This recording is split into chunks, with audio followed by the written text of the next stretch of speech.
बात है साल 2022 की। बांग्लादेशी सिनेमा की सीनियर एक्ट्रेस रोज की तरह शूटिंग के लिए घर से निकली, लेकिन उसके बाद वो कभी घर नहीं लौटी। रायमा इस्लाम सीमू को गुमशुदा मानकर परिवार वालों ने तलाश शुरू कर दी और फिर महज 24 घंटों के अंदर ही गुमशुदगी का मामला हत्या के मामले में तब्दील हो गया। घर से चंद किलोमीटर दूर ही रायमा की 2 टुकड़ों में कटी हुई लाश मिली।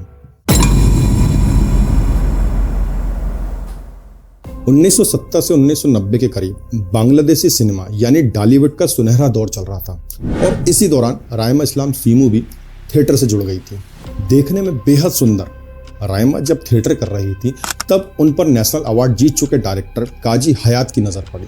काजी हयात ने उनकी खूबसूरती और टैलेंट को देखते हुए अपनी फिल्म बार्दमान में उन्हें साइन कर लिया। 1998 में रिलीज हुई इस फिल्म से रायमा इस्लाम सीमू ने फिल्मों में कदम रखा।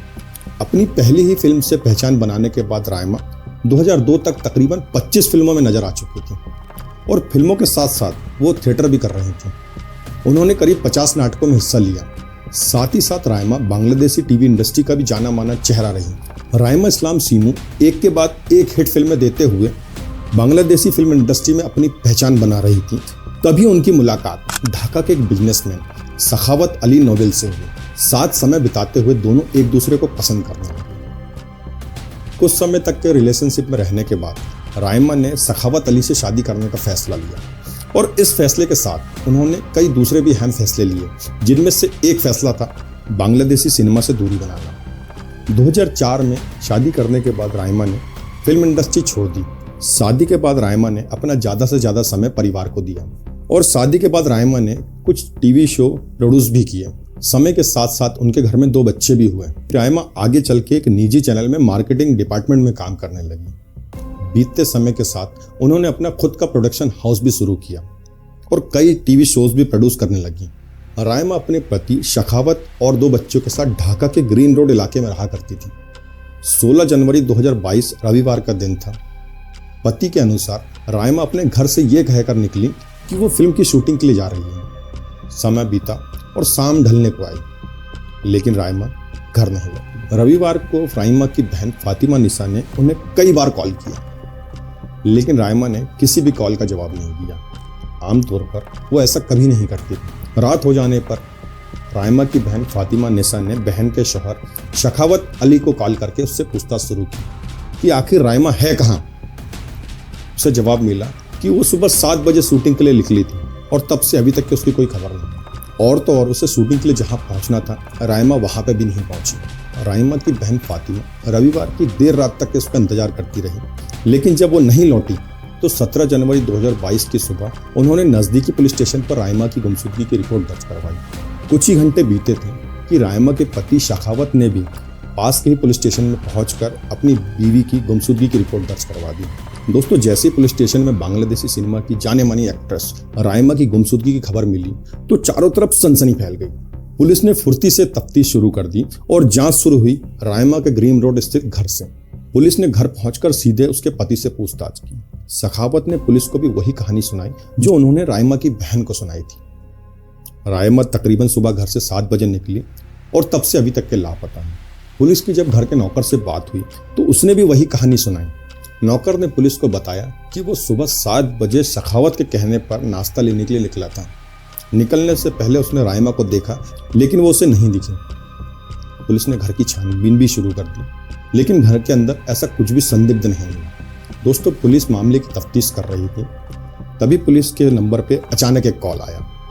कॉल पर पुलिस को बताया गया कि ब्रिज के पास झाड़ियों में कुछ संदिग्ध चीज दिख रही है। पुलिस मौके वारदात पर पहुंचती है तो पुलिस वहां पे पाती है कि बोरी में एक महिला की 2 टुकड़ों में कटी हुई लाश, और वो लाश किसी और की नहीं बल्कि एक्ट्रेस रायमा इस्लाम सीमू की थी। दोस्तों, अब गुमशुदगी का मामला कत्ल के मामले में तब्दील हो चुका था। रायमा की हत्या का मामला बांग्लादेशी सिनेमा में सनसनी बन गया। पुलिस ने लाश को बरामद करने के तुरंत बाद उसे पास के हॉस्पिटल में पोस्टमार्टम के लिए भेज दिया।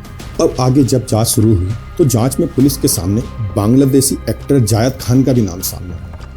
कुछ सालों पहले रायमा और जायद का फिल्म असिस्टेंट एसोसिएशन की सदस्यता को लेकर झगड़ा हुआ था। जायद को जब पूछताछ के लिए पुलिस ने बुलाया तो उसने साफ कह दिया कि उसकी रायमा से आखिरी बार मुलाकात 2 साल पहले हुई थी। तब से वो उसके संपर्क में नहीं। पुलिस के हाथों पे कुछ भी नहीं लग रहा था, इसलिए पुलिस ने रायमा के घर से दोबारा जांच शुरू कर दी। पुलिस को रायमा के घर के बाहर उनकी गाड़ी मिली। रायमा के घर में महज एक ही कार थी जिसे वो और उसके पति दोनों चलाया करते थे। जब पुलिस ने कार को खंगालना शुरू किया तो चौंका देने वाले खुलासे हुए। जैसे ही पुलिस ने गाड़ी का दरवाजा खोला, गाड़ी के अंदर से तेज बदबू आ रही थी, मानो जैसे गाड़ी में किसी ब्लीचिंग पाउडर का इस्तेमाल किया गया हो। गाड़ी की हालत देखकर ये तो साफ हो गया था कि उसे धोया गया है और बाद में उससे बदबू मिटाने के लिए ब्लीचिंग पाउडर का इस्तेमाल किया गया। साथ ही साथ पुलिस को कार से नायलन की रस्सी का एक बंडल भी मिला। ये वही नायलन की रस्सी थी जिसके एक टुकड़े से रायमा की लाश रखने के लिए इस्तेमाल की गई बोरी को सिला गया था और ये सबूत पुलिस के लिए काफी था। शुरुआत में रायमा का पति शेखावत पुलिस को अलग अलग बयान देकर गुमराह कर रहा था। हालांकि पुलिस की सख्ती के बाद उसने कत्ल और लाश को ठिकाने लगाने की बात कबूल कर ली। पति के बयान के अनुसार 16 जनवरी 2022 की सुबह 7 बजे रायमा और उसका बहुत झगड़ा हुआ।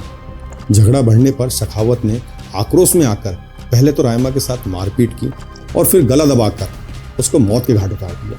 पत्नी की हत्या करने के बाद शेखावत ने अपने दोस्त अब्दुल्ला फरहाद को कॉल किया और घर बुलाया। उसने अपने दोस्त को पूरी कहानी बताई और दोस्त को लाश ठिकाने लगाने के लिए मदद करने के लिए राजी कर लिया। दोनों ने लाश को काटा और फिर घर पर पड़े एक बोरे में भर दिया। घर में एक नायलन की रस्सी का बंडल था जिसकी मदद से दोनों ने बोरे में सिलाई कर दी। अब चूंकि घर में नौकर के रहते हुए लाश को ठिकाने लगाना काफी मुश्किल था, ऐसे में शेखावत ने उसे नाश्ता लेने के लिए बाहर भेज दिया और जैसे ही नौकर बाहर निकला, शेखावत ने अपने दोस्त के साथ रायमा की लाश को कार की डिक्की में छिपा दिया। 16 जनवरी की दोपहर दोनों लाश को ठिकाने लगाने निकले, लेकिन दिन के उजाले में वो ऐसा कर नहीं सके। वो दोबारा लाश को अपने घर लेकर पहुंचे और अंधेरा होने का इंतजार करने लगे। अंधेरा होने के बाद रात तकरीबन 9 बजे दोनों दोबारा निकले। सुनसान जगह की तलाश में दोनों केरानीगंज के हजरतपुर ब्रिज पर पहुंच गए।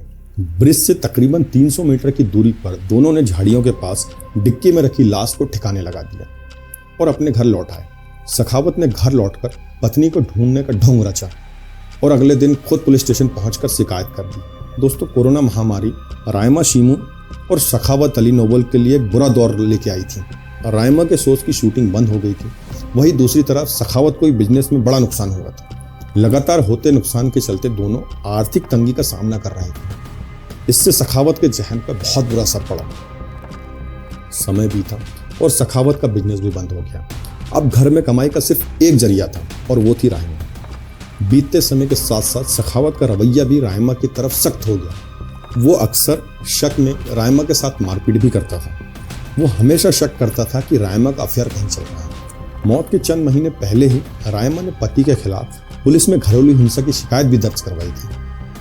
रायमा अक्सर अपनी बहन फातिमा से पति की शिकायत करती।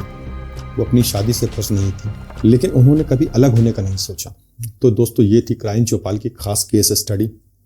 मेरा आपसे हमेशा की तरह निवेदन है कि वीडियो आप जहां से भी देख रहे हैं, प्लीज अपनी लोकेशन कमेंट बॉक्स पे जरूर बताएं। आपका दोस्त, आपका होस्ट अपने शब्दों को विराम देता है दोस्तों, और बहुत जल्दी मिलता है एक नई कहानी के साथ। तब तक अपना ध्यान रखिए। जय हिंद, जय भारत।